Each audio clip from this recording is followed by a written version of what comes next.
and there's the war to balance it out. And in this movie, you take the war away, and it's just, that's what you get is Porkys.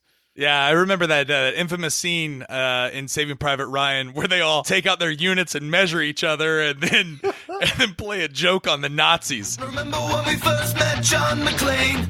Argyle picked him up from the plane and took him down the Nakatomi Tower at the Christmas party. And the terrorists were overzealous, but it was sweet when they killed Ellis. And with a little help from Allene, John McClane... Welcome back to Shat the Movies, the podcast where we answer the question, were the movies we love when growing up really that good? Have you ever caught yourself thinking, why don't they make movies like they used to? Can you still remember spending your Friday night searching for the perfect movie rental at Blockbuster Video? Do you even remember what Blockbuster Video was? If you answered yes, then this is the podcast for you. I'm one of your three hosts, Roger Oper, and alongside me are my co-hosts, Big D, Dick Ebert. Good evening. And Gene Lyons. This has got to be the biggest beaver shoot in the history of Florida. And each week, the audience selects from 4 movie choices that we then break out of race car VHS tape rewinders and watch the movie that tallied the highest number of votes. At the end of each podcast, the three of us will provide you, the audience, with the number of wipes each movie would need to take to get off your respective bums.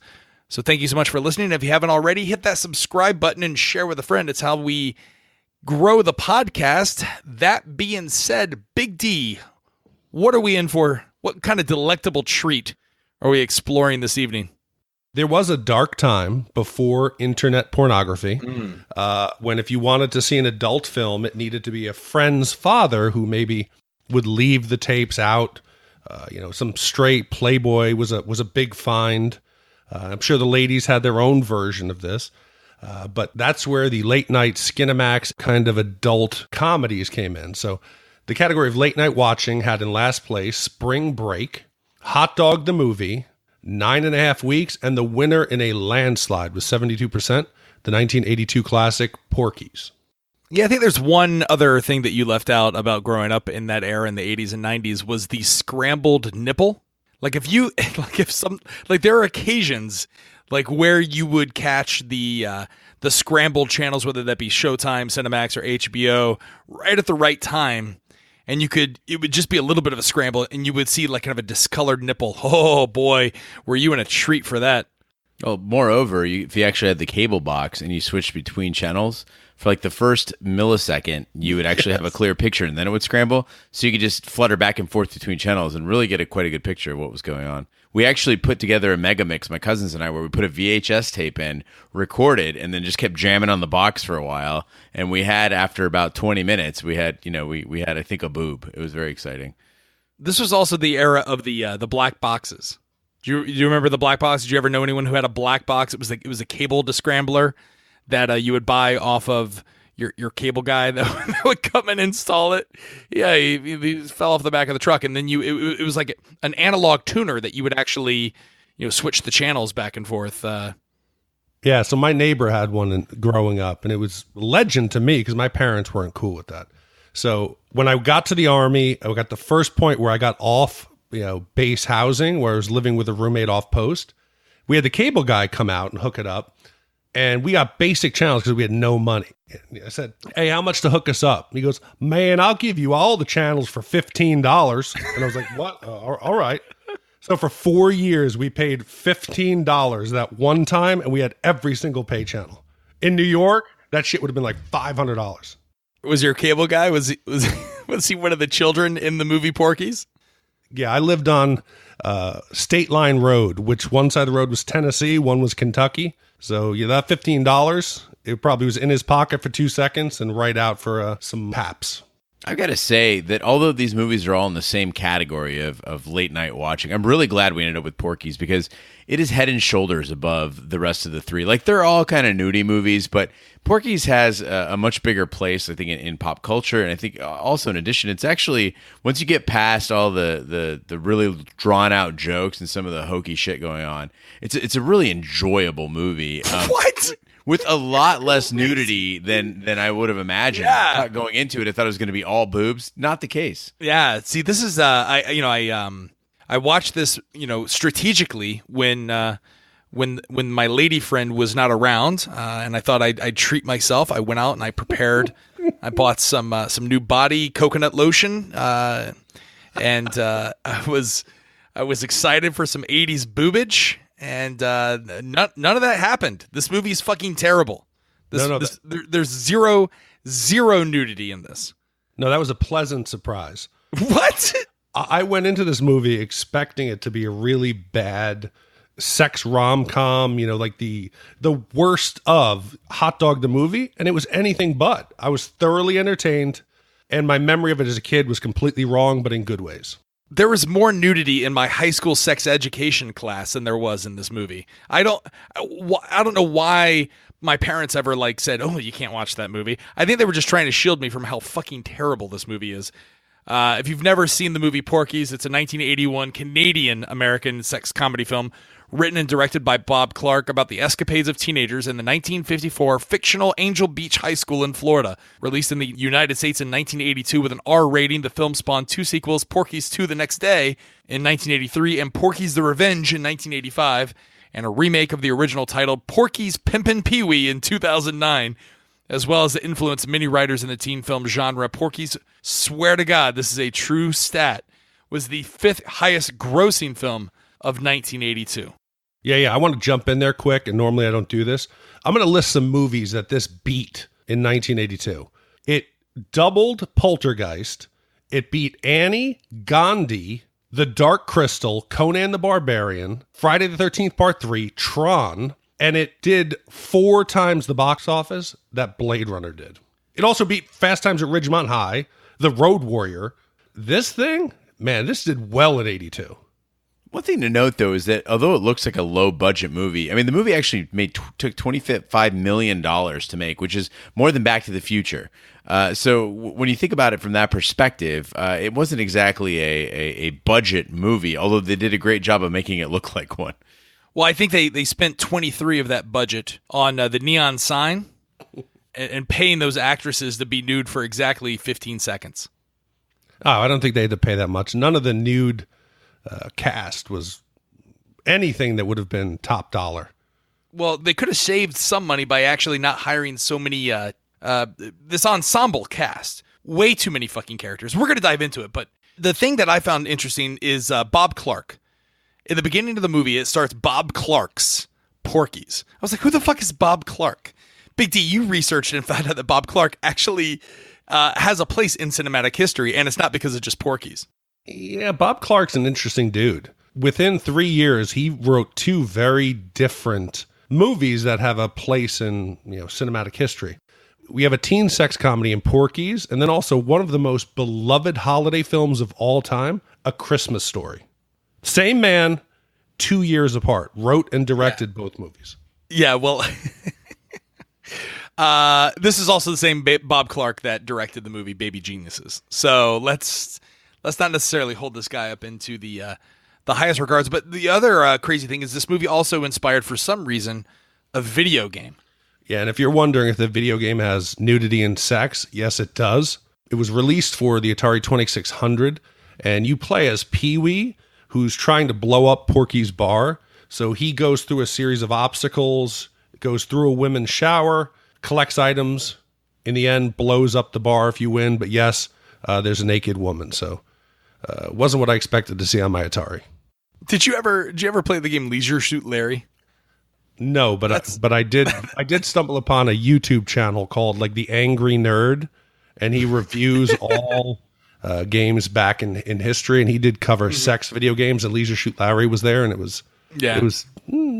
wasn't anything to really get excited about. If you didn't think that was bad, or you didn't think that was good, I imagine the Porky's game isn't much better. But we always ask the question, where were you? What are your memories of this film? Gene, we'll start with you. This was actually my first time seeing anything but the shower scene. So I've seen the shower scene several times, and so I mistakenly thought that the movie, as I said before, was going to be a boob fest, and kind of just was prepared for that, as you were, Roger. And turns out, nothing could be further from the truth. I was actually kind of horrified about, I think, 20, 30 minutes in the movie when all the nudity had turned out to be male. What about you, Big D?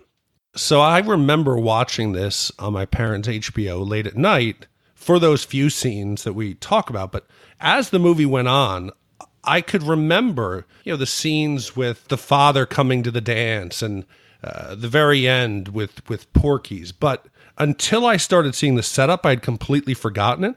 So there's some deep topics that they try to cover in this movie. As a kid, it went right over my head. But watching it today, I have a much greater respect for what Bob was trying to do. Yeah, I too think I remember watching the shower scene, and I remembered the Pee-wee in the beginning measuring his unit. But I don't think I've ever seen this movie all the way through. It's a very different movie that you have in your head than what it is. And that for that reason, we recommend pausing the podcast now. If you haven't seen the movie Porkys, watch it and then come back to this podcast. You'll get much more enjoyment out of it. I don't even want to say this, but Big D, roll the trailer. Oh, the trailer. Have you guys watched the trailer? No. Oh, the trailer's terrible. It's like a smut film. They're like, ooh, you haven't seen it. Oh, we can't even show you in this trailer. There's naked people at Porky's. It's dirtier than the film. I almost don't want to play it. But for you, Raj, I'm going to play that trailer. 20th Century Fox would like to introduce you to Pee-wee and his pals. Big and horny mother. Tommy, Mickey, Tim, We're going tonight, right? I don't know. and the biggest man on campus. Why do they call you meat? Because it's so big? When they're not in class, they're into everything.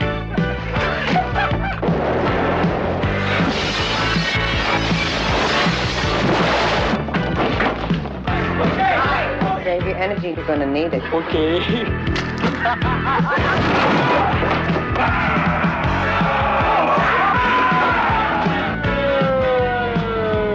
Okay, pull over.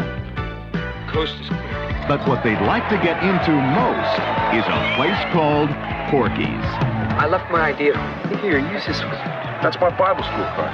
Unfortunately, we can only show you the outside of Porky's, because what goes on inside is not to be believed. The boy in the locker room. Oh, it turned me on. We'd like to show you more of the locker room, but this kind of physical education just isn't taught. We can't show you more of the shower scene, because what they're looking at isn't watered down. They want us to look. They want us to look. Porky's. You too will be back for a second look. All right, a group of Florida high school students plan on losing their virginity. They go to Porky's, a nightclub out in the Everglades, believing that they can hire a prostitute to satisfy their sexual desires. But Porky takes their money and humiliates the kids by dumping them in the swamp. When the group demands their money back, the sheriff, who turns out to be Porky's brother, arrives to drive them away, but not before his minions extort the rest of their money and cause them more embarrassment.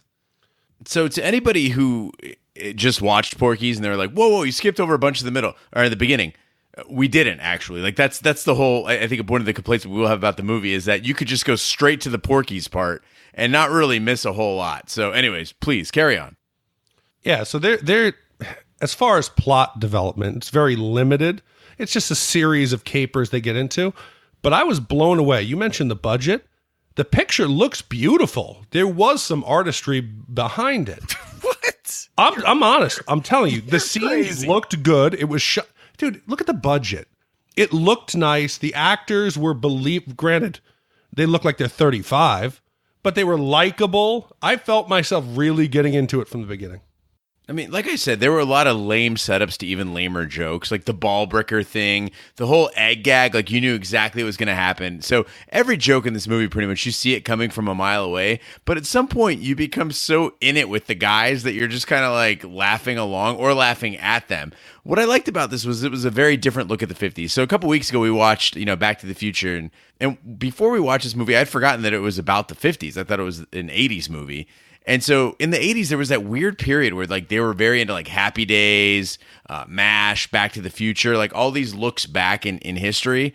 And this was a radical departure from some of that nostalgia in that it showed these people being dirty, kind of like MASH, but taking it a step, much, much further. And unlike MASH, it kind of took it in a more comedic way. I'm talking about MASH the movie, sorry, not MASH the TV show. Yeah, totally. I felt that way too. There's a scene at the end where I wrote down drunk Fonzie.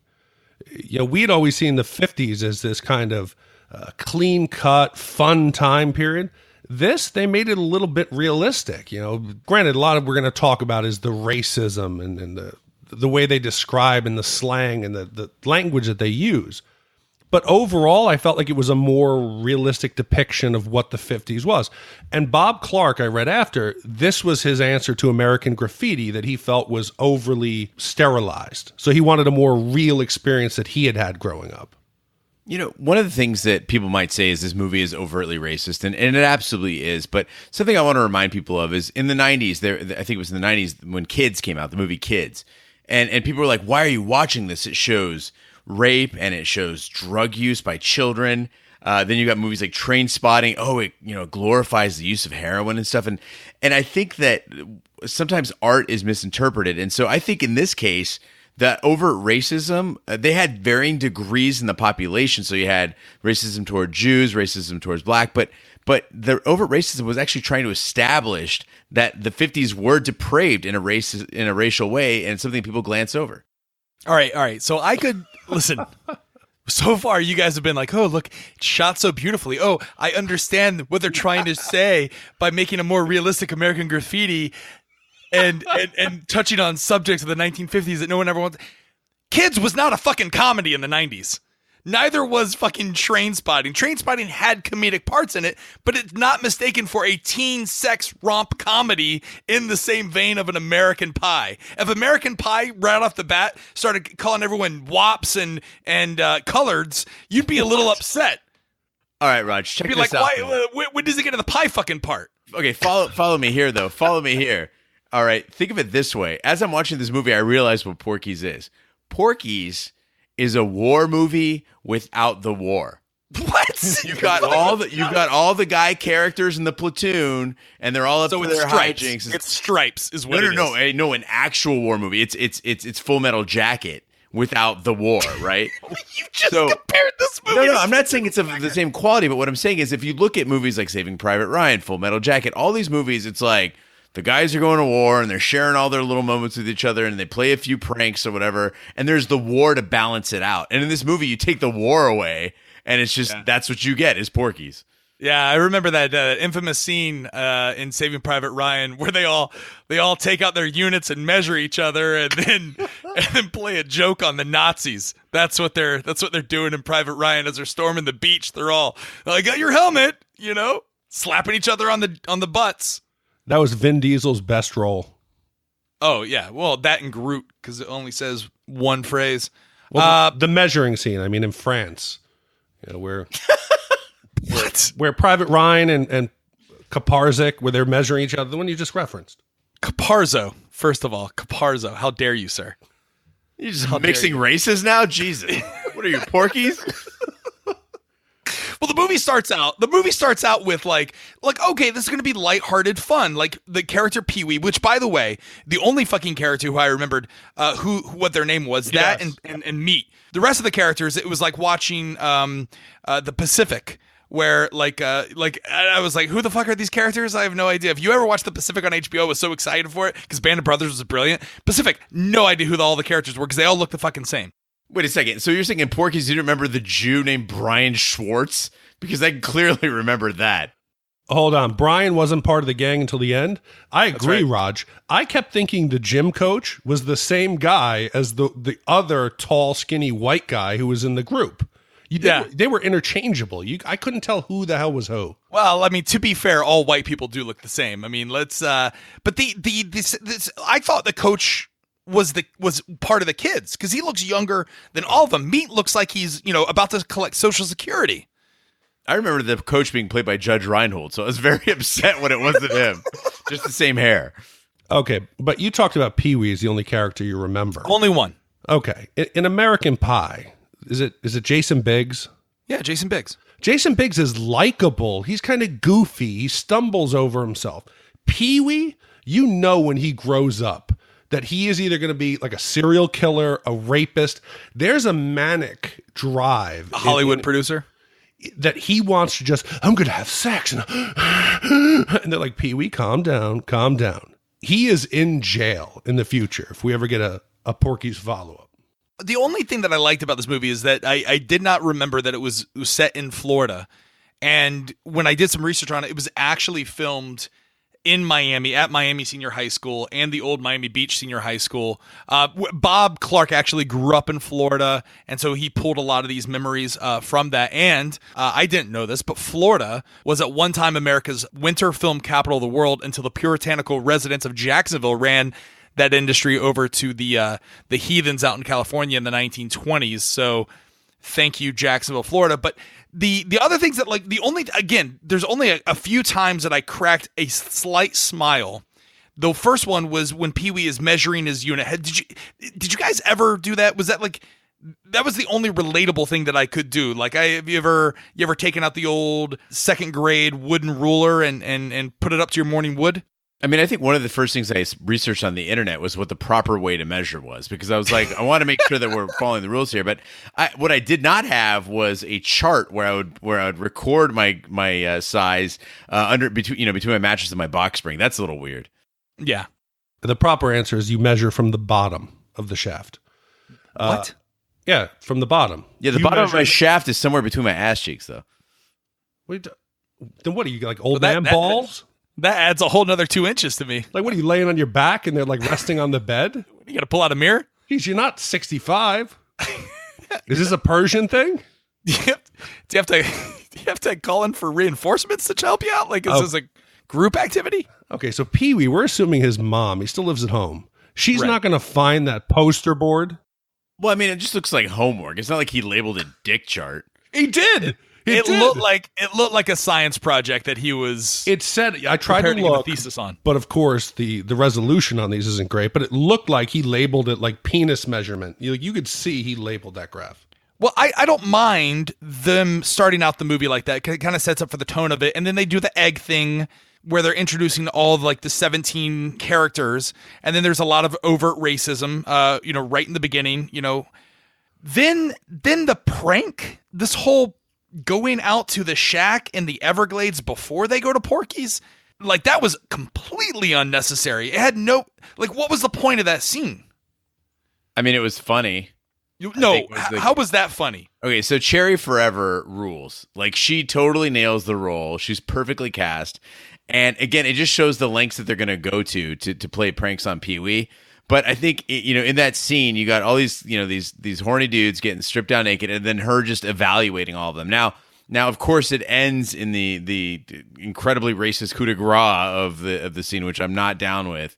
But up until that point, the whole like Cherry Forever scene with all the boys, I really, really liked it. When she's moaning and groaning and drinking her booze, like I dug that whole scene. Yeah, I agree. Tim Curry nailed it as Cherry.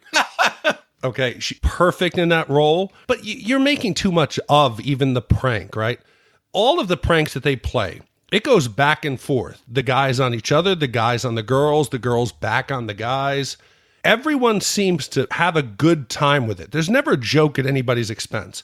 Even in that first one, and the language they use to describe the attacker is wrong, but in the end, he's having a good time with them. There's no separation between them. They're all laughing together at each other. But I think that's one of the problems with the movie, if I may go on that side of the fence, which is that he's laughing along with them. When the women get like basically sexually harassed and sexually assaulted, they're laughing along with them. This movie was clearly written by a white man who's like, oh, well, if everybody just laughed along with me, these jokes would all be very funny. Like, tell me this. Do you think that, would you be comfortable watching that scene in a theater full of black people? No, but it's not like all the white men in this are exempt from being made fun of. They're laughing at all of their manhood. The women are making fun of them and belittling them for their inadequacies as well. But, okay, so here I am going to go ahead and talk about white privilege then, in the sense that you can laugh about that. You live in a world where you can laugh about all this shit. But to a black person to be like, hey, listen, so here's the deal. You're going to play out the exact stereotype we expect. No, that's wrong. I agree. Guy. Yeah. And so that's all I'm saying is that, and then again, with the women, like when they get spied on in the shower and they just turn around like, oh, like this is funny. Like, that's not funny. Like, you're invading their privacy. Or getting bonked with a giant rubber. What I'm saying is purely from a movie standpoint, they could have had the Cherry scene, which is probably, again, it has the best lines in this movie is when she's measuring all the guys. They could have done that at Porky's. and they could have still had like they don't need the big black construction worker to come bursting through and like he's gonna like he just stabbed two of the characters. They could have had that same exact scene where she's measuring. She could have been a worker at Porky's. Then I don't know, something happens. They hightail it out of there, and then Porky, opens up the trap door, so they fall into the swamp naked. They could have done that. Nah, but Cherry Forever's too cool to work for Porky. That is true. Well, I want to ask you this. Did all of the boys from, what was it? What were they called again? What beach?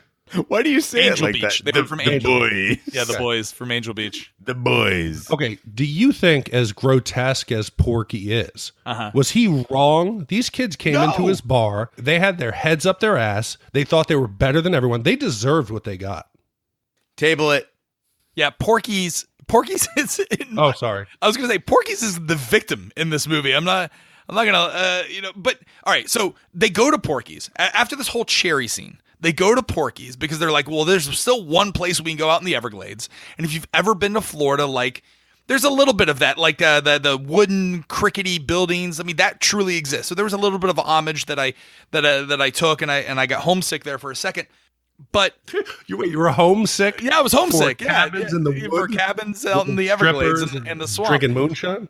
Right, like the neon sign with all that kind of stuff. Like that was kind of, and then they go in and get the bartender who's like, what are you boys doing, and all that kind of stuff, and letting the underage kids in at a strip club. That brought up some memories for me, and I have a story that relates to what Gene may know. But did you ever, as a young kid, sneak into a strip club underage, and what was that experience like?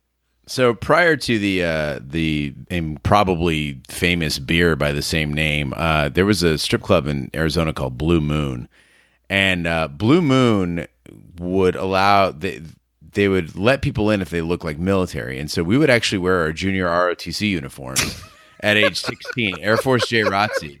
And we go to Blue Moon, and we would hang out, and it was basically, I mean, nothing untoward happened, but we were underage in a strip club. Now, the interesting thing about that is we later found out that they pretty much knew that we were kids. They just were really hard up for money, and they knew that J-ROTC kids weren't going to get out of line, so they just let us go in there and spend our money. And but they were much more courteous than Porky. Did you drink? Were you drinking?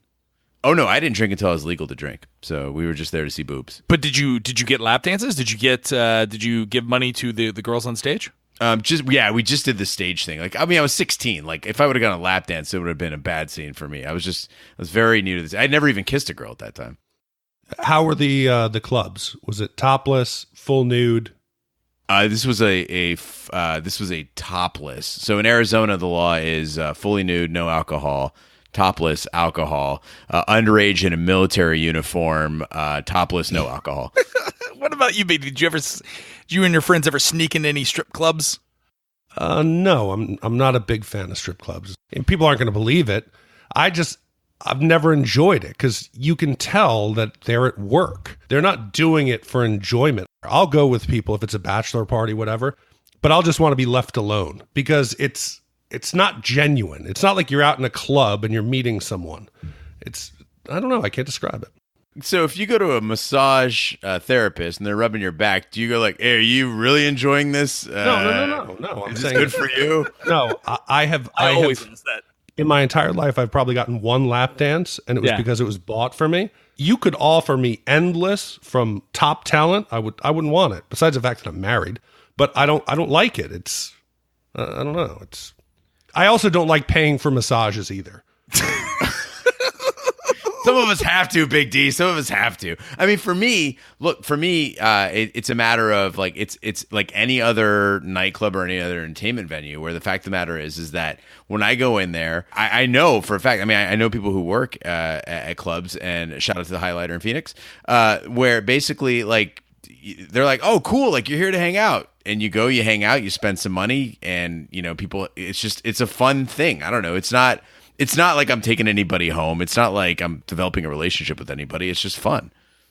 Yeah. Go ahead. Yeah, I did enjoy about 2 years ago.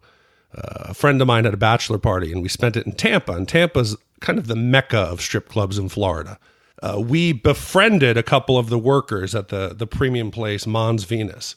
So we experienced that as well. We kind of hung out, and to see the economics of how the club works and how much the girls make and the whole way that the transactions go down, it was fascinating to me. And that's why Big D's the first one of us to get married. I was 17 on a baseball trip my senior year. Every year, the varsity baseball team of my high school in Orlando, Florida, would travel. One year we went to Argentina. Senior year we came out here to Phoenix, Arizona, and you stayed with like a host family. You stayed with one of the players of the baseball team that we played 3 high school baseball teams when we were out here. We stayed with one of them. So all the guys that were in the inner circle of this baseball team, I forget which high school it was, they took us to the Alaskan Bush Company. And the Alaskan Bush Company is in central Phoenix. It's one of the older ones. So we talk our way in, and the Alaskan Bush Company has this thing where, and I've never seen anything like it since, but the stage has what appears to be the only comparison is a Catholic church, like the pews, like the ones where you rest your knees. Yeah, this surrounds the stage. So what you do, and again, I know podcasts aren't a visual format, but I'll try and describe it. And again, imagine a 17-year-old Roger Roper being like, I don't know what to do here. For the listeners at home, he's actually demonstrating it for us on video, exactly. So this is really great. So you get your dollar, and like someone had to teach me this. One of the dancers had to show me this. You swivel around somehow in your chair, and then you put the dollar in your mouth.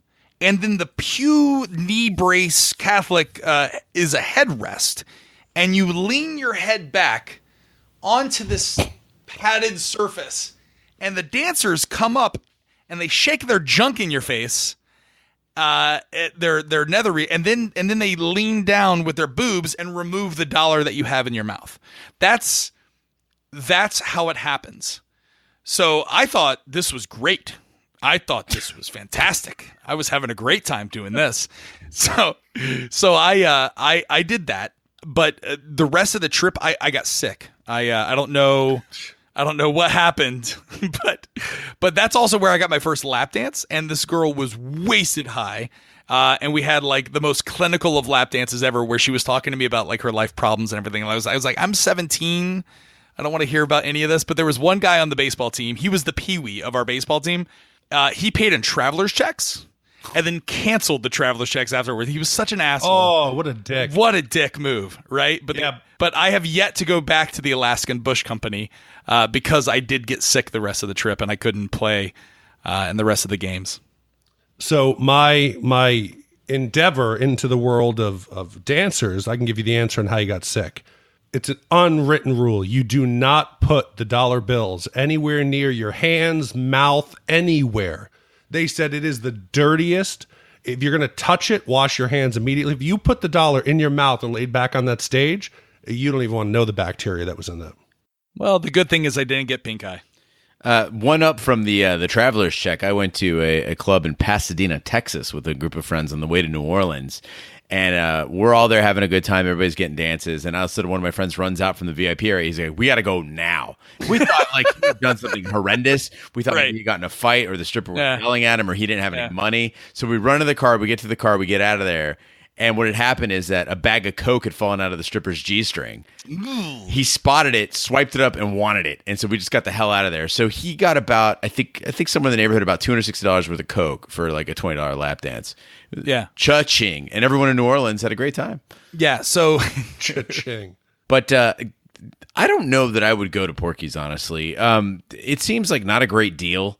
The $2 to see boobs for like a couple seconds off of some middle-aged lady just doesn't really, I don't know, make sense to me. Immediately, it just doesn't feel like money goes surprisingly far at strip clubs, depending on how you spend it. And it just seemed like a bit much for this. I don't think, honestly, I don't think I'd have sex in the 80s. Like if women if women still looked that way, I would just be celibate. Yeah, some middle-aged swamp woman, I'm not going to give the equivalent of $2, which I think people were paid $2 an hour back in that day. I mean, I don't know what they're trying to say. I mean, listen, maybe that's the problem with zero competition in that area. You know, like the less competition there is, the higher the prices are. Yeah, but listen, Gene, I don't think you're their target demographic. They had livestock walking around. They had Billy Bob on the second deck with a 50 cal. Another guy's carrying a Tommy gun. This looked like a place for the good old boys. Yeah, but all that other shit appealed to me. Like the band was great. The wheelbarrows were great. The livestock was great. Like I liked all this stuff. Porky himself, totally believable, amazing character. So much richness that character. I felt like I knew his whole story with very few lines, and just the way he delivered. He had a very unique way of talking. When he says, "You pay the bartender, you ridiculous dude," like just that shit. And even in the end, he's a smart businessman. I really like Porky. Yep. Well, the boys also peep on female students in their locker room shower after apparently several unsuccessful attempts. Tommy, Billy, and Pee-wee finally see several girls showering, but Pee-wee gives them away when he shouts at a particularly fat girl who has been blocking his view to move out so he can see. While a few girls run out, most stay, finding the situation funny. To test their attitude, Tommy sticks his tongue out through his peephole, but it gets smeared with soap. Infuriated, he drops his pants and snicks his penis through the opening just before female coach Balbricker, who has a running feud with Tommy, walks into the shower area. Spotting the protruding member, she sneaks up on Tommy, grabs his part, and pulls with all of her might. Okay, have either of you seen Central Intelligence with The Rock and Kevin Hart? No. The story is about The Rock when he was in high school. There's a shower scene that I am convinced they were playing off of this scene in Porky's, because the young, fat CGI Chris Rock looks almost identical to Chris Rock or The Rock? The Rock. Yeah, Dwayne Johnson. Yeah, The Rock. CGI fat Dwayne Johnson. CGI young The Rock, Dwayne Robinson. The Rock. What? He's not Dwayne Robinson either. He's Dwayne Johnson. Okay, so He's not Chris Rock. He's not The Dwayne Rock. Robinson. Right. The Rock. If only he wore a shirt that said O'Connor. You're such a dick. So yes, it looked identical to that poor actress. And Right. how do you go home and tell your parents, "Hey, I got cast in this movie," and then you go watch that? And she's a pretty girl. That's Yeah. Oh, shut up. She had a pretty face. She had a pretty face. Yeah. And honestly, So like I don't know. I was like, are we supposed to be horrified by this? Her body's not terrible. Like it's okay. Well, it was the 80s. I mean, everyone was skinny. Oh and yeah, that's hot true. with snaggletooth.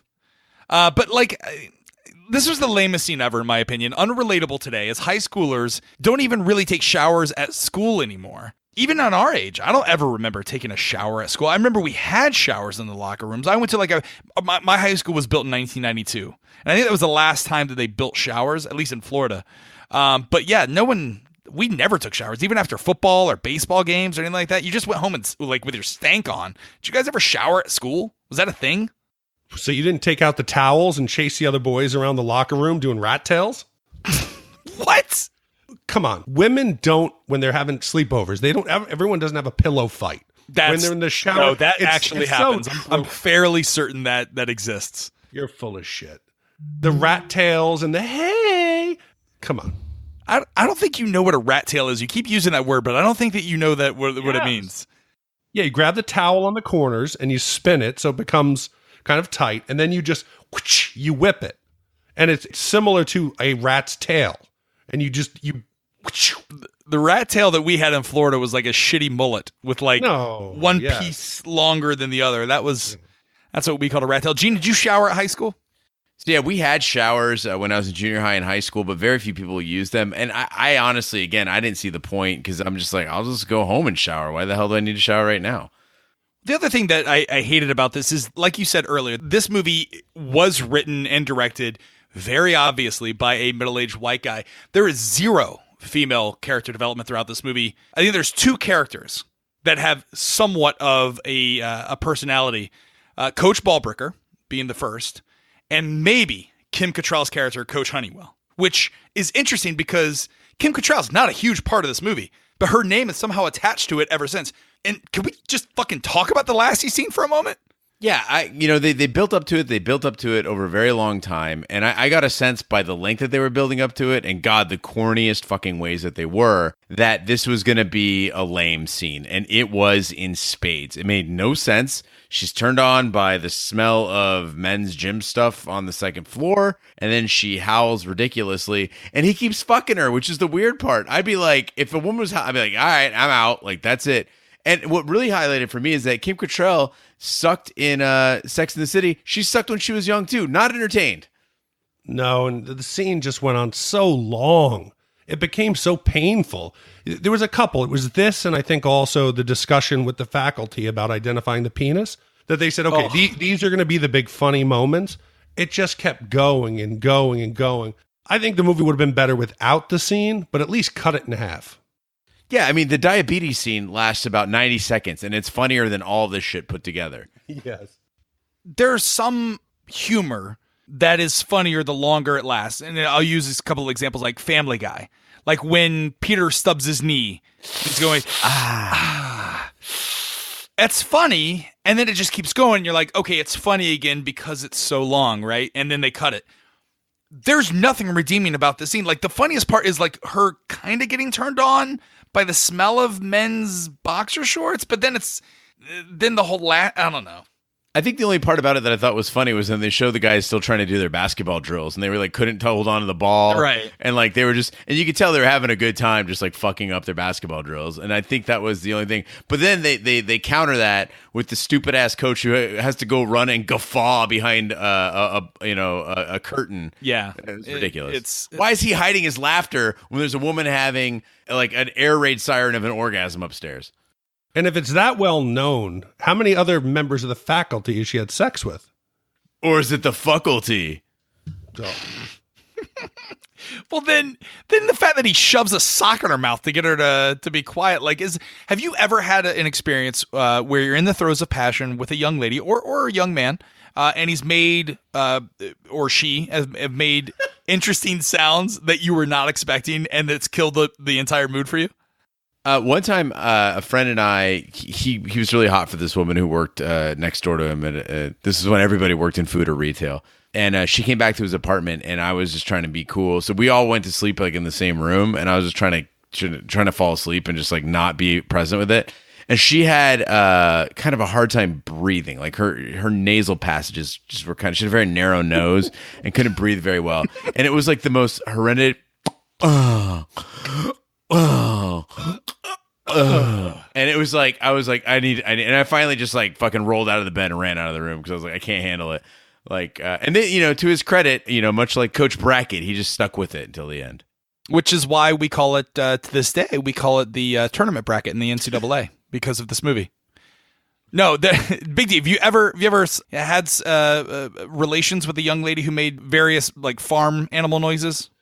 No, but in college, one of my roommates, one of his things was towards the end, he would start screaming, "What's my name? What's my name? What's my name?" No. Yes. Like a Beyonce song? No, wait a minute. No, that was TLC. And the one night this girl yelled out, "Brian," and that wasn't his name. And all we hear is, the door opens and out comes the girl. She's bleeding, and then there's a large black man with a machete chasing her. Right. It was all a giant prank.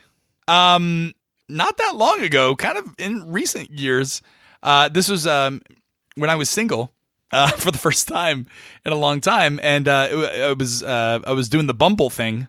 I met a young lady, and we hit it off, and things start progressing, and we find ourselves doing it, and listen, I don't mind. I enjoy the sounds. I think that's great, but like I felt like was like faking it. She probably was. Yeah, let's clearly. be honest. Yeah, it's me, she right? was, It's me. But like, what I mean is like she was going overboard with it. Like she was putting on like her thespian performance was not where it needed to be. She sounded, I swear to God, and I think I texted you the next day, Gene. She sounded like a fucking horse. Like, it's like it was My Little Pony. Yeah, it was like Scooby-Doo, right? Raggy. Like it was. It was like I definitely had a moment where I was like, listen, I can't. You got to stop. Like it's not sexy. It's not enjoyable. But yeah, no, this is because she was faking it. She might have well been, but like find something else to fake with. You know what I mean? Like, or don't do it at all. Like I am very conscious to not make any noises. I'm like a ninja when I have sex. Because there's nothing sexy about a guy who makes like, or like tries to talk dirty. Like I can't talk dirty. Like the most thing I'll say during sex is like, "Do you like that? Is that okay? Got a questionnaire. or I'll be like, so, how was your day?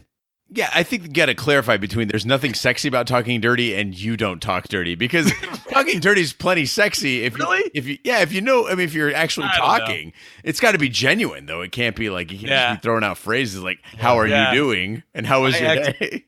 Can't you picture Roger? Ooh, doesn't this feel wonderful? Oh, I'm penetrating you. Oh, this is so where good. Roger shines is when Roger has a costume.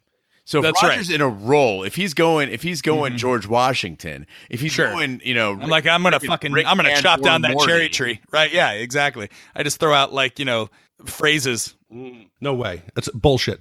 One of my biggest problems with Roger through his entire college career, he was Albert the Gator at the University of Florida. And Roger, how many times did you use that costume as a method, as a piece of flair to try to get a young lady back to your place, or did you wear the costume while having sex? Never wore the costume during it, but I did hook up with an Alberta, who is the girl mascot. But were you wearing the heads? We were not wearing the heads. Wasted opportunity. I know. Listen, I get it. Wait, have you ever seen an alligator have sex though? Like, do you really want that? Talk about noises. Hold on. You wouldn't want Caitlin to have Minnie Mouse's head and the little dress? Oh my God, no! We go from alligator to Minnie Mouse. Now you're talking about a different thing. I did sleep with a lot of mice when I worked at Disney, though, and some princesses. Yeah, you're the Princess Bride. Was there a movie we watched today? Yeah. So, which brings me to the point: is Kavanaugh a war vet? Which one's Kavanaugh? Okay, so Kavanaugh is the Racist abusive dad. dad. Oh, Yeah, jeez. Now, here's the thing. Now, a lot of people don't realize that Harley culture, that biker culture, largely was started by guys who came back disillusioned from World War II. They had a little bit of spending money. They had some expendable income, and they would go out and they buy motorcycles, leather jackets, and this was just a thing. They were a little bit reckless. They'd been through a lot of shit. And I got that sense that his counting the year that it is, coupled with his motorcycle style, the fact that he's a young father, the fact that he's a bit reckless and has done some prison time, that maybe this is a sadder story than we think. And in fact, Kavanaugh is a war vet. He's got that scar on his face, It just led me to, I saw him in that light the entire movie, and I thought, wow, this is actually kind of heavy shit, man, that he's, taking out a lot of this rage. And a lot of guys who came back from World War II had that rage toward their children and grandchildren. How come we never investigated the girl in the back of his bike? She looked younger than any of the high schoolers. That girl looked like she was 16. Yeah, because that's what there? other 16-year-old guys are doing. You're going to go with an older man. Jesus. She doesn't say a word. We need to rescue her. Forget about tearing down Porkys. Listen, that's my problem with the fact that this movie is marketed as a teen raunch comedy, slapstick, things are going well, let's make racist jokes. But then in the middle of it, let's have this whole heavy dialogue about what it means to be an abused, someone who is abused. And, and how that rolls downhill. You get abused by your father, then you take it out on your friends or on a subset of individuals. It got very heavy, and I'm like, the fuck is going, did something happen with this movie? It made zero, in American Pie, it's a comedy all throughout. They don't try and teach us a fucking lesson in the middle of it. But isn't that life, Raj? Isn't life just terrible, horrible things happening, punctuated by an occasional laugh? No, not I like fuck pies. I'm glad that they tackled it. You can't make the anti-Semitic comments about Billy without at least the group of friends are trying to talk it out. And granted, it's a slapstick sex comedy, but they tried to at least address it. If they don't address it, this movie is not watchable. But because they try to talk about it in a semi-adult way, the film seemed a bit more genuine to me. I'm glad that they tried to at least tackle these topics.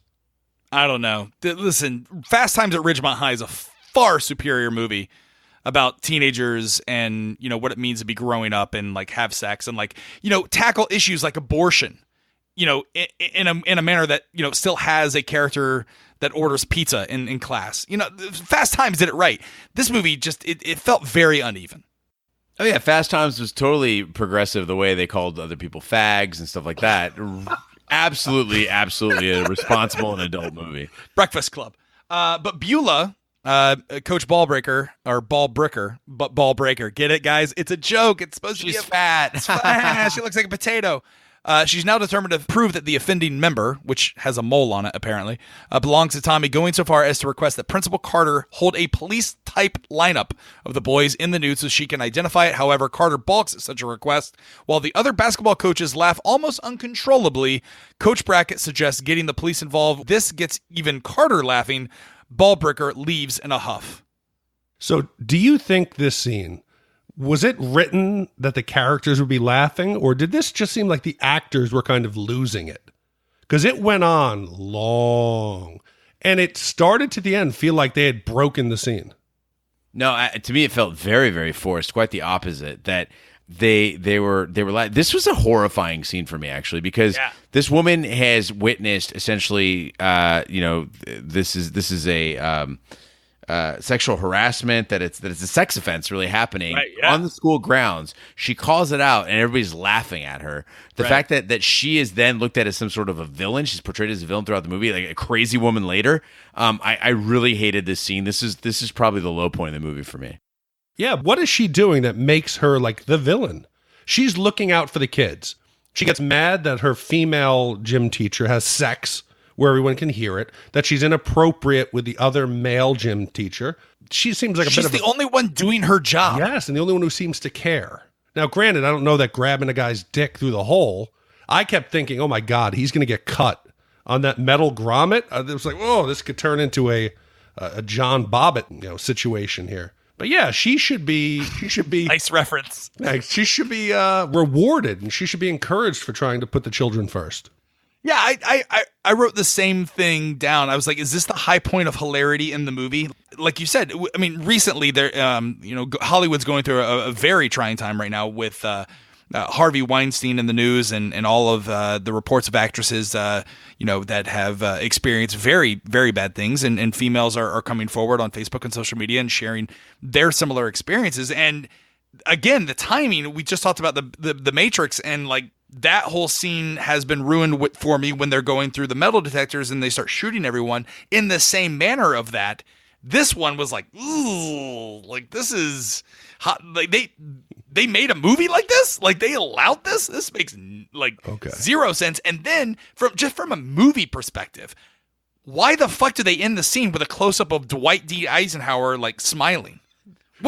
What message or what's the undertone there? I don't know, but that's what makes it even funnier. Is it wasn't clear. What? That's not funny at all. Come on, I think it's hilarious. It was bizarre. It's bizarre. It's fucking nuts. But after Mickey, who for some reason returns to Porky for revenge, is beaten so badly he has to be hospitalized, the gang becomes hellbent on exacting revenge on Porky and his brother, eventually succeeding in sinking his establishment into the swamp. Porky and his men, joined by the sheriff, chase after the group, but when they make it across county line, out of Porky's brother's jurisdiction, they are met by a group of local police officers, one of whom is Mickey's older brother, Ted, and the high school band? Okay, yeah. I don't even know where to start on this, but let me just start by saying the destruction of Porky's seems incredibly disproportionate to the offense that was exacted upon these boys. So these boys go illegally across county lines to an establishment that is not for them. They go in there, they get kicked out. Yeah, sure, they get ripped off for some money, but they get kicked out, rightly so. Porky can't have underage kids in his establishment. And they're told to leave. They don't want to leave. The police show up. They rough them up a little bit. But at that point, you call it a wash. You get the fuck out of there and you don't go back. The fact that Mickey keeps going back, he is basically a serial trespasser. I agree with you. You are making a very logical point. And then they tear the business apart, which basically puts everybody in that county out of getting the poon that they want. It is complete disproportionate. They are the bad guys. Forget about the poon. They destroyed that man's livelihood. He employs at least 40 people in that county. So the economic impact that this is going to have it's a big effect. And I said, I couldn't believe they turned into domestic terrorists. Dynamite. Yes, they went above and beyond. Dynamite? I don't know. But at least let's just thank God they waited until Porky's was closed. So all the patrons were out. I thought they were going to do it with everybody in there and risk killing people. Where did they get the dynamite? Where did they get the stealth chainsaw? That's right. Does no one hear this fucking chainsaw? And listen, Porky's is open. Yeah, but they make a there are people in the establishment. Yes, they make a point of that. The music is so loud you can't hear the chainsaw, and they have lookouts in the parking lot that are telling you when someone's coming out to stop sawing. But yes, you would have been better off going there at like 10 in the morning before it's opened and cutting out at least half of them. It was risky getting caught there, but dynamite, that shit could have gone. Imagine if they blew up. You know, that one set of explosives on the second bridge. Yeah. Imagine that shit goes off and they kill Porky. Wait a minute. Now I get why Gene compared this to a war movie. Is all the dynamite on the bridge and the Saving Private Ryan. You know, we got to blow up the bridges. It's our final stand. And then the P-40 Mustang. What I don't get is if I had two boats, like two power boats, I had a bunch of dynamite, a chainsaw. I could think of a million things more fun to do than go to Porky's. Like my friends and I would just be out in the woods destroying shit for fun. Yeah, so you talk about like they're out maybe $120 monetarily. And if one of my friends, if Big D kept going back to a place where he wasn't supposed to be and got beat up as a result of it, we'd all be like, stop fucking going. Like, what is wrong with Mickey that he continuously goes back to Porky's? Tell me, like, correct me if I'm wrong here. Go ahead. The answer is you hear it referenced from his brother that they allude to the fact that their father didn't know when to stop at something, kept pushing it. So it led to the father's death is what we assume. So his brother says, I hope he'll grow out of it before it kills him. Well, then I don't understand. Okay, this is supposed to be the hype. Again, this is a comedy, a teen sex rompus comedy. And this is supposed to be the highlight. They're destroying this poor guy's establishment, as we've established, doing dynamite. Then they're being chased by Porky in a pink, which is supposed to be his pig mobile, right? That's again the hijinks of this fucking movie. And then they cross over county line. How did they get the band there? Why is the band there? What purpose? Why does Porky just stop? It doesn't fucking make sense. Yeah, the band being there, the whole town seems to be there. And I'm like, what the hell is that all about? This is the 50s. Like, do you really think that parents and law enforcement are going to be like, yeah, go ahead, whatever, kids?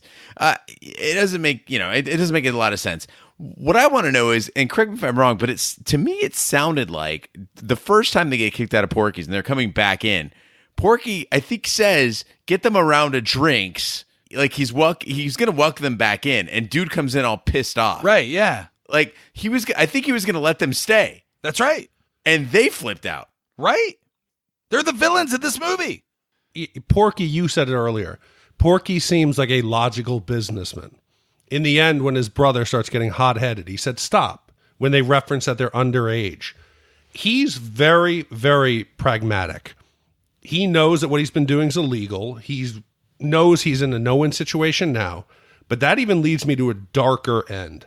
There is no way that this man, Porky's, now that his business has been destroyed, that he does not come back and plot a way to kill each of these 5 kids. Oh, without a doubt. They're dead. He is going to kill them over the next few years. It will be his goal in life, his mission, and he will do it methodically, and we know he can plan it out. Yeah, 1985 is Porky's Revenge. Do they actually kill them? I don't know, probably. I hope they do. Raj didn't like it. It was too dark. It was terrible. It's supposed to be a sex comedy. After Ted, why is everyone dead? Hilarity. After Ted repeatedly damages Porky's car, he says that all charges against Porky for driving an unsafe vehicle will be dropped if the night's events are forgiven. Why does Porky agree to this? Because the boys were too young to be legally allowed in Porky's in the first place. That doesn't make it better. Porky and his brother have no choice but to agree. Coach Balbricker sneaks out of the bushes to ambush Tommy and actually drags his pants down and is pulled off by the police and dragged away screaming she saw it and she can identify him. Pee-wee finally loses his virginity, and the film ends as Tommy breaks the fourth wall saying, "Jeez!" to the camera. Fucking end movie. Thank God. Yeah, this part of the movie was just like, what the hell? I thought they were going to play another trick on Pee-wee. On Pee-wee, and the fact that they're just like, all right, slut, go bang him because that's what women do. And and this woman who wants to get justice against a sex predator, a sex crime, is crazy, and let's drag her away too. Horrible. Everyone in Hollywood is on cocaine in 1981, except for Porky. I just don't understand how this movie made $100 million. The misogyny in this movie is intolerable. Intolerable. Okay, I'm in a no-win situation here. I agree with what you're saying, but they make the male characters the butt of jokes as well. Almost the same amount. Yes, at the end. But they're rewarded with the fact that they get away with all this stuff. They're terrible human beings, and they get away with it, and it's somehow rewarded, and there are protagonists in this? You're fucking nuts. But think about who you like in the movie. Like, for me, I liked Meat, and I liked Brian. And those two guys are just like, they're just guys. Like, Meat's, like, you know, like, yeah, Meat's willing to show his meat, but I mean, he for overall seems like a pretty okay dude. He sticks up for other people. He's okay. Looks great in jeans. All right, first of all, let's talk about the first time we're introduced to Meat. The freshman girl comes over to him and is like, "Why do they call you Meat? Why do they call you Meat?" And he's like, "All right, let me take you behind the old, let me take you behind the stadium bleachers and show you my meat." Right? He's going to sexually assault that poor freshman girl, and they stop him because they're like, "Listen, you got to get that scholarship at Princeton because you're a white male, and that's what that's what white males." Meat's Italian. Hold on, it wasn't. That's why they didn't let him into Princeton, because he was Italian, and in the 50s. Well, it was as bad as... Yeah, it wasn't the fact that he white. Shouldn't be taking an underage girl behind the bleachers. Exactly. So he's not a good guy. Yeah, no, he's definitely not. It was the fact that he would get in trouble. Because he's sexually assaulting a female. Whoa. You're saying in high school that you would not take your pants down because somebody was a freshman and you were a senior? Seriously? Not on school property and not like without their consent? Gene, this wasn't a party. This is in the middle of recess, and there's a group of like 50 students, and a freshman girl comes over. You're 18. When I hit 18, I was perfectly aware of the laws and statutes that govern consent. To be fair, it is Florida. To be fair, it's 1954. No, hold on. Okay, so listen. Yeah, but at least they let Meat be an intelligent guy who was going to get into 60 colleges. They could have made the well-endowed hung dude just some meathead like his name implied. So it's nice that they made him kind of the smart guy. The only comedic part of this movie where I barely cracked a smile was when Pee-wee said the condom was too big and they gave him a training rubber. They asked him, "What do you want, a training rubber?" Like, tie it off. Tie it off. That's it. And it was and it was like a post-credit screen. They're like, "Oh, look how much fun we've had in this movie.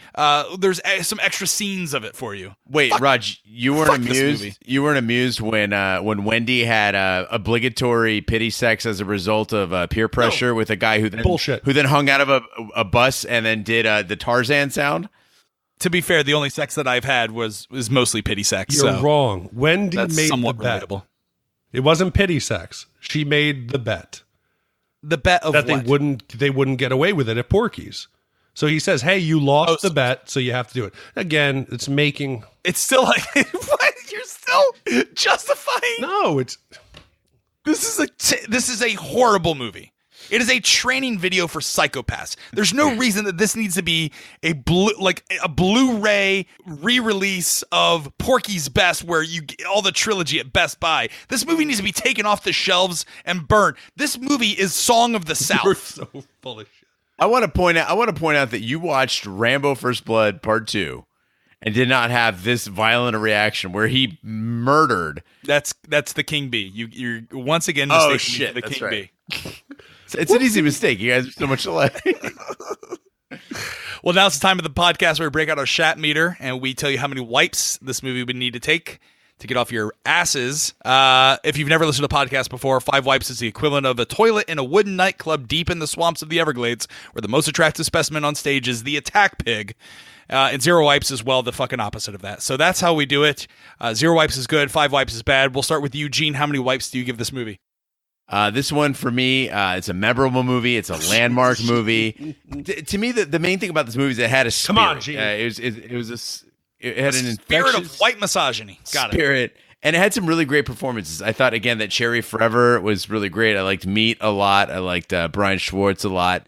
So I thought the movie was pretty good. Now, on the flip side, overt racism, overt misogyny, and just a very dangerous, again, in its era, this is a very dangerous lesson for boys and men in the 80s to think that this is what women are, that they're going to laugh when you when you stick your dick through a wall, that they're going to laugh when you're peeping on them, that they're going to, that they're going to think that if you blow up a rubber and start bouncing on their back end while your friends hold them down, that it's going to be somehow funny. That kind of shit I cannot stand. But I try to look at it the way I look at Blazing Saddles, in a vacuum of its own era.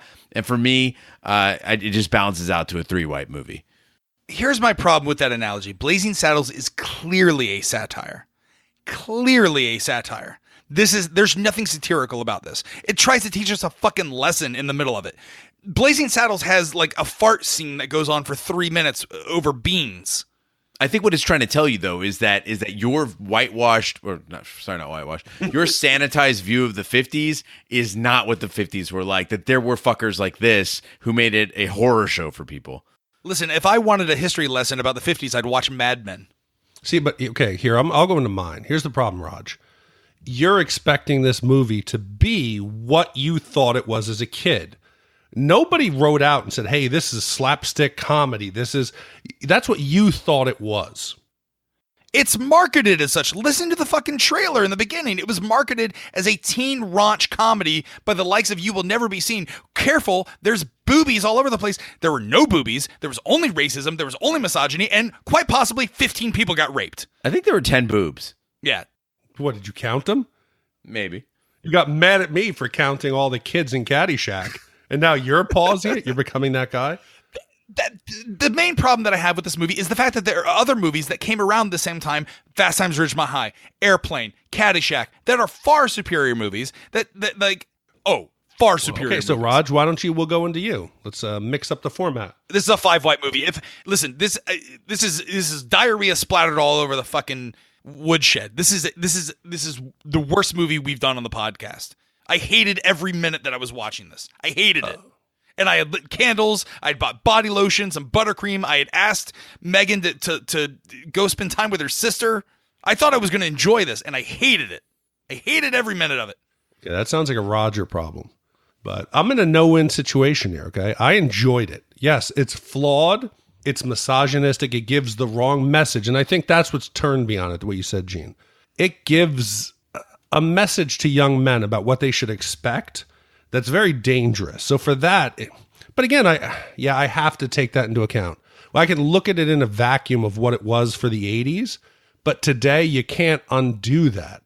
But there's still a lot of things I like about it. I think that some of the conversations and the topics that they try to discuss, yes, there's racism, there's anti-Semitic violence, there's abuse of a parent. There's a lot of dark topics in it. So it's not just yuck slapstick. And I still think, going back, watch it. Some of the scenes are beautiful. I think the budget, go back and watch it, okay? I think it's shot much better than a lot of other comedies of the time. Revenge of the Nerds, Animal House. This looks better. It looks like it was American Graffiti. It looked pretty good. You're comparing this to George Lucas's classic, American Graffiti. Yes. Go back and watch it. No, I will not. No, I'm saying go back and watch American Graffiti. How many wipes do you fucking give this movie? I want to end this podcast so I can never think about this movie ever again. What did you give it, Gene? 3. And Roger said 5. I'm going to give it a 2.5. I think that. Shut up! Are you are 2.5? I think. Is that your final answer? Come on, phone a friend. Okay, here's why. I thought it was going to be absolutely awful, that there was going to be nothing redeeming about it. And I found little pieces here and there that were. In that case, I expected it to be a 5. It was better. So I'm going to go 3. I think 3 is fair, actually. All right. So 3 plus 3 plus 5 is 11. Divided by 3 is how much? 3.6 repeated? Is that what it is? I can't see it because you're. Yes, it's 3.6 repeated. So it's 3. What is that? It's the mark of the beast. Wow. Wow. Where does that put it? Okay, so right now. You've ruined our rating system. Why? A 3? I think you did that with Home Alone, Raj. You're the King Bee.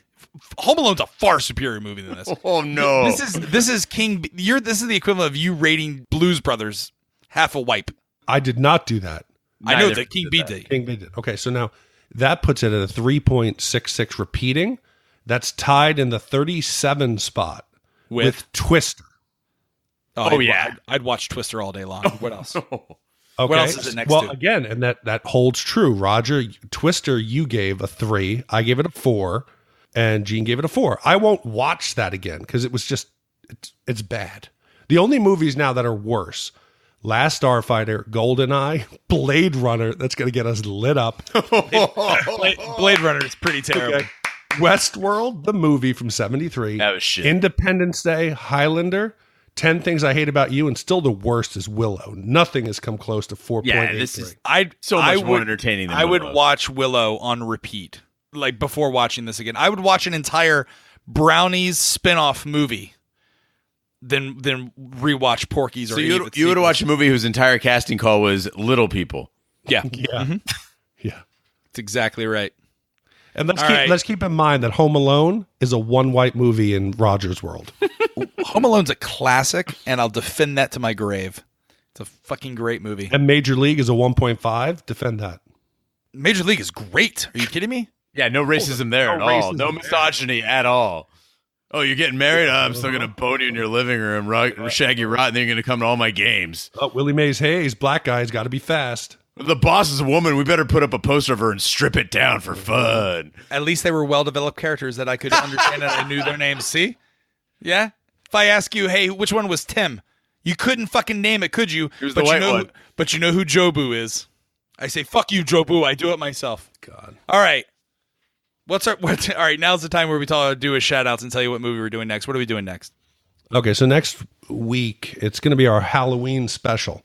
So we had 1980s Halloween horror movies. Right. It was Halloween 2, Friday the 13th, the final chapter, Poltergeist, and Nightmare on Elm Street.